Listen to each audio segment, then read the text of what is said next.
Hello viewers, నేను Rohan. Welcome to social post. ఇప్పుడున్న జనరేషన్లో చాలామంది పెళ్ళి కాకుండానే ఫోటోలు దిగి ఇన్స్టాగ్రామ్లో అప్లోడ్ చేసుకోవడం, స్టోరీలు పెట్టడం, స్నాప్లు పెట్టడం ఇదంతా చాలా కామన్ అయిపోయింది.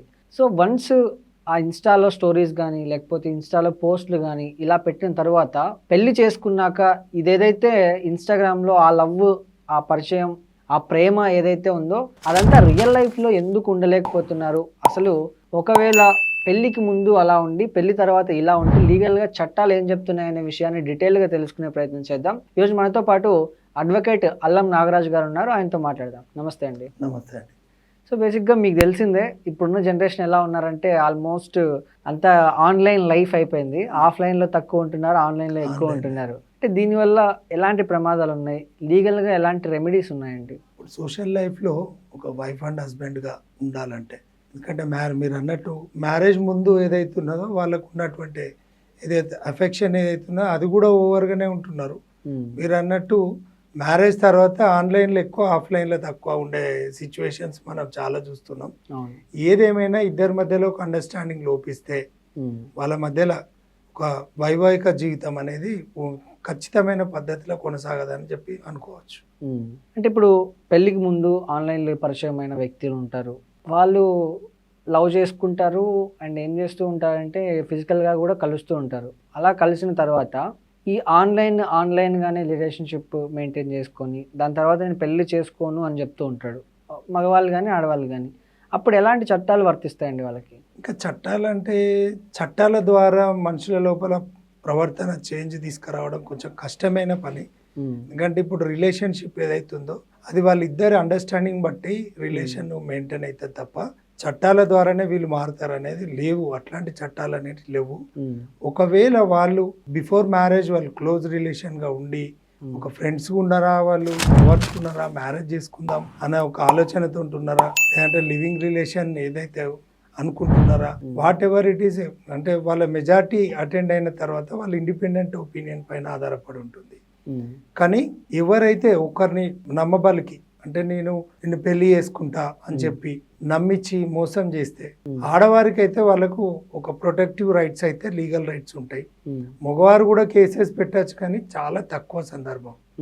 ఎందుకంటే అది చీటింగ్ కిందికి వస్తుంది, చీటింగ్ గ్రౌండ్ కిందికి వస్తుంది. ఆ చీటింగ్ కేసెస్కి ఏవైతే సెక్షన్స్ ఉంటాయో అవన్నీ కూడా ఆడవారిని మగవారు మోసం చేస్తే, ఎందుకంటే మ్యారేజ్ చేసుకుంటా అని చెప్పి వాళ్ళని ఫిజికల్గా కానీ వాడుకొని మెంటల్గా వాళ్ళని హరాస్ చేసి తర్వాత అవసరం తీరినాక వాళ్ళు బోర్ కొట్టిండ్రా, నేను ఇట్లా నోను అట్లా అని చెప్పి లేని ఫాల్స్ అలిగేషన్స్ పెట్టి కనుక చెప్తే ఖచ్చితంగా చీటింగ్ గ్రౌండ్స్ కింద కేసు రిజిస్టర్ అవుతుంది. రేప్ కేసు కూడా రిజిస్టర్ అయ్యే అవకాశం ఉంటుంది.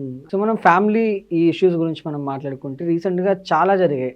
భర్త నల్లగా ఉన్నాడని భార్య చంపేయడం కానీ, ప్రేమించి పెళ్లి చేసుకున్న మాదాపూర్లో వైష్ణవి యూట్యూబర్ని చంపడం కానీ, రీసెంట్గా ఇంకొక అమ్మాయి ప్రేమించుకున్నారని చెప్పేసి సికింద్రాబాద్ అనుకుంటే అబ్బాయిని అమ్మాయి తరపు వాళ్ళు చంపేయడం, ఇలాంటివన్నీ చూస్తున్నారు. అంటే చంపడం అనేది చాలా ఈజీ, కామన్ అయిపోయింది ఇంతకు ముందులా కాకుండా. దానికి గల మెయిన్ రీజన్స్ ఏంటి? ఒకవేళ చంపారు, ఎలాంటి శిక్షలు పడతాయండి? 100% ఒక వ్యక్తిని చంపితే ఖచ్చితంగా మర్డర్ కేసు కింద రిజిస్టర్ అవుతుంది. చాలా సివియర్ పనిష్మెంట్స్ ఉంటాయి.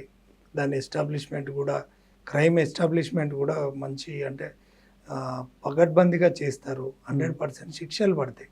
కానీ చట్టాల మీద అవగాహన లేక వీళ్ళు ఈ రకమైన డ్రాస్టింగ్ స్టెప్, అంటే అది ఒక మనిషిని చంపడం అనేది నేరం.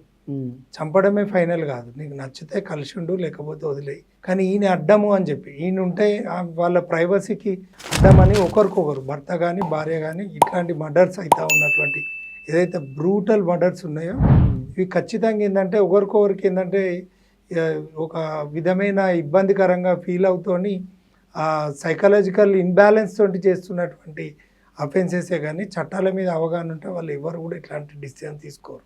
ఎందుకంటే ఆల్టర్నేట్ రెమెడీస్ ఉన్నాయి కదండి. ఆల్టర్నేట్ రెమెడీస్ నచ్చకపోతే డైవర్స్ వేసుకోవచ్చు, జ్యుడిషియల్ సెపరేషన్ వేసుకోవచ్చు. అంటే ఏ విధంగానైనా ఫ్యామిలీ లా ఉంది. తర్వాత నీకు ఇంకా క్రిమినల్గా ఏదైనా ఒకరికొకరు ఇబ్బంది పెట్టుకుంటే క్రిమినల్ కేసెస్ కూడా పెట్టుకోవచ్చు. ఇన్ని రెమెడీస్ ఉండగా మర్డర్ చేసుకోవడం అనేది, ఒక వ్యక్తి చంపడం అనేది దారుణం. ఖచ్చితంగా మర్డర్ కేసు రిజిస్టర్ అవుతుంది. మర్డర్ కేసెస్లో ఖచ్చితంగా 90% ఎబో పర్సెంటేజ్ ఖచ్చితంగా కన్విక్షన్ అయ్యే అవకాశం ఉంటుంది. ఈ మర్డర్ కేసులు కానీ రేప్ కేసులు కానీ ఇలాంటి కేసెస్ జరిగినప్పుడు యావజ్జీవ కారాగార శిక్ష అని వేస్తూ ఉంటారు, లైఫ్ టైం ఇంప్రిజన్మెంట్ అని చెప్పేసి. సో వన్స్ అది పడ్డ తర్వాత, ఆ శిక్ష పడ్డ తర్వాత మళ్ళీ మధ్యలో బయటకు వచ్చే ఛాన్సులు ఉన్నాయండి? ఉన్నాయండి. ఎందుకంటే ఏదైతే సెషన్స్ కోర్ట్ వేస్తుంది, ఎందుకంటే ఇది గ్రేవియస్ అఫెన్సెస్ కాబట్టి ఇవన్నీ కూడా మర్డర్ కానీ రేప్ కానీ ఇవన్నీ కూడా సెషన్స్ కోర్ట్ ఏదైతే ఇచ్చిన డిసిజన్ ఏదైతే జడ్జిమెంట్ ఉందో దాన్ని హైకోర్టులో ఛాలెంజ్ చేసినప్పుడు టెంపరీ రిలాక్సేషన్ ఇచ్చి మళ్ళీ ఇన్వెస్టిగేషన్ జరుగుతున్న తర్వాత మళ్ళీ అక్కడ కూడా పనిష్మెంట్ కన్ఫర్మ్ కావచ్చు, కొంత రెడ్యూస్ తగ్గియచ్చు, లేదంటే ఆ కేసును కింది కోర్టు ఇచ్చిన జడ్జిమెంట్ తప్పు అని చెప్పి కూడా కొట్టేసి పర్మనెంట్ రిలాక్సేషన్ కూడా ఇవ్వచ్చు. కొంతమంది భర్తలు ఏం చేస్తుంటారంటే భర్తలు కానీ భార్యలు కానీ పెళ్ళికి ముందు ఉన్న వాళ్ళకున్న రిలేషన్షిప్ని దాన్ని కప్పిపుచ్చి 100 అబద్ధాలు ఆడైనా ఒక పెళ్లి చేయాలన్నట్టు పెళ్లి చేసుకుంటూ ఉంటారు.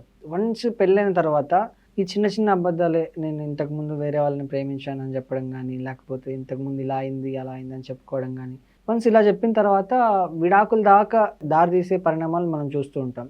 సో ఆ ఇన్సిడెంట్ జరిగింది, పెళ్ళికి ముందున్న దాన్ని కప్పిపుచ్చి పెళ్లి చేసుకున్నాడు అంటే ఇది చీటింగ్ కిందకు వస్తుందా, లేకపోతే దీనికి ఎలాంటి శిక్షలు ఉన్నాయంటే? పెళ్లికి ముందు జరిగిన విషయాలని ఎవరు కూడా డిస్క్లోజ్ చేయరు, చేస్తే కూడా ఎవరు యాక్సెప్ట్ చేయరు. పెళ్లి తర్వాత జరిగే సందర్భాలను గురించి కూడా మాట్లాడుకుంటే చాలా దారుణాలను మనం చూస్తాం. ఎందుకంటే అది అడ్వకేట్గా మా దగ్గరికి ఎన్ని నేరాలు ఘోరాలు ఈ మధ్యలో చూస్తున్నామంటే ఈ సెక్స్ అనేది లీగల్ అయిపోయింది. 100% ఏంటంటే దీన్ని ఇంకా ఏంటంటే నచ్చుతుండు, నచ్చకపోతే వెళ్ళిపో అంటే ఒక డైవర్స్ అనేది కామన్, ఒక చిన్న పెట్టి కేసు లెక్క అయిపోయింది ఇప్పుడు డైవర్స్ అనేది. అసలు పిల్లలు ఉన్నారు, పిల్లల భవిష్యత్తు ఏంది, మనం సోషల్గా ఎట్లుండాలి, ఎందుకు ఎట్లా మన లైఫ్ స్టైల్ ఎట్లుండాలి, మనకు ఒక సోషల్ ఐడెంటిటీ ఉంది, ఇవన్నీ కూడా లేదు. ఒకప్పటి పాత తరాలకు ఇప్పుడున్న కొత్త తరాలకు మాత్రం అసలు రిలేషన్స్ అనేది మొత్తమే కొలాప్స్ అయిపోయినటువంటి, అంటే మొత్తం అని మనం చెప్పలేము, ఎబో 60% అయితే డ్యామేజ్ అయింది.